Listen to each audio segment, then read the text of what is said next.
বাংলাদেশে দায়িত্ব নিতে এসেই দুই দেশের মানুষের যোগাযোগ ও ভিসা প্রক্রিয়া সহজ করার বিষয়ে আশাবাদ ব্যক্ত করেছেন ভারতের নতুন হাইকমিশনার দীনেশ ত্রিবেদী।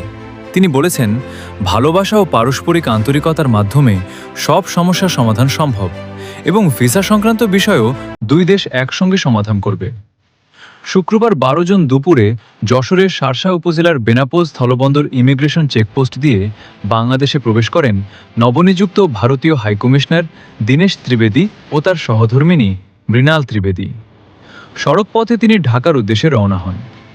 বাংলাদেশে প্রবেশের পর সাংবাদিকদের সঙ্গে আলাপকালে দীনেশ ত্রিবেদী বলেন,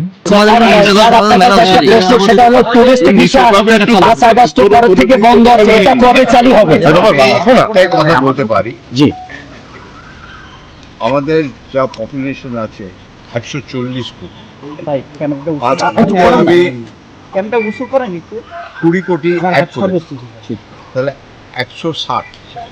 আমি যা এখানটা করতে চাই ওটা 160 এখানে 20 অ্যাড করে দিই, তাহলে যা হবে একসঙ্গে হবে। বুঝেছো? আলাদাভাবে আমি ভাবছি, আমার মনে ওটা ঢুকছি। দেখুন তো, হেঁটে চলে যাবে, মনে হচ্ছে না যে আমি বাংলাদেশ।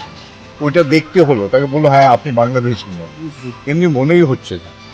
সবসময় আমি বলি একই আকাশ, একই বাতাস, একই যন্ত্র। তাহলে আমরা মিলে মিশে রিজার্ভ সব বললে আমার সব মাথায় আসে, একটা খালি বলে যায়, সবাই খুশি হবে ওই কাজটা। স্যার, আরেকটি প্রশ্ন, সম্প্রতি বিভিন্ন বর্ডার দিয়ে কোশ্চেন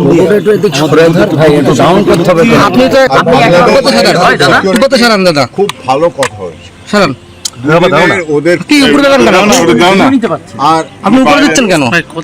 ডেমোক্রেসিতে অনেকবার ইস্যুস থাকে। আপনার একটা বাংলাদেশের স্ট্রং ডেমোক্রেসি, আমাদেরও স্ট্রং ডেমোক্রেসি।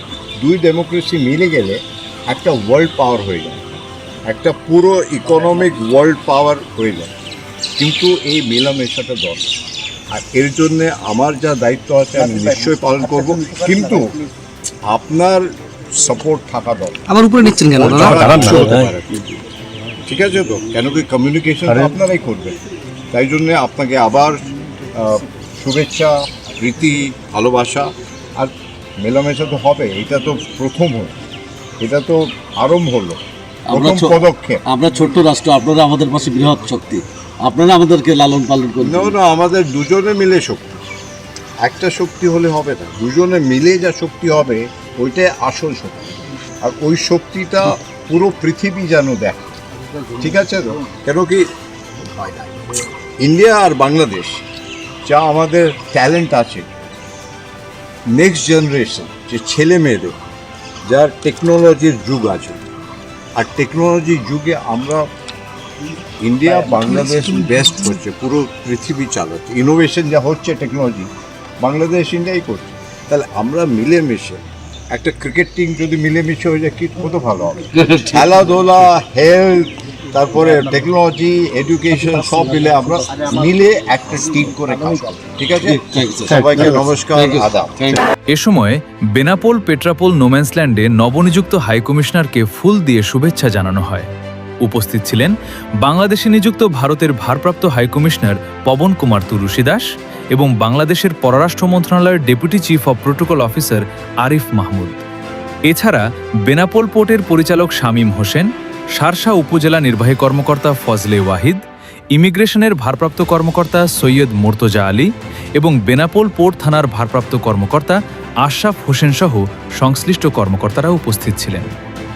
ইমিগ্রেশন ও প্রোটোকল কার্যক্রম সম্পন্ন হওয়ার পর প্রয়োজনীয় নিরাপত্তা ব্যবস্থার মধ্য দিয়ে দীনেশ ত্রিবেদী ঢাকার উদ্দেশ্যে রওনা হন। উল্লেখ্য, গত এপ্রিলে ভারতের সাবেক কেন্দ্রীয় মন্ত্রী ও বিজেপি নেতা দীনেশ ত্রিবেদীকে বাংলাদেশে ভারতের নতুন হাইকমিশনার হিসেবে নিয়োগ দেয় নয়াদিল্লি।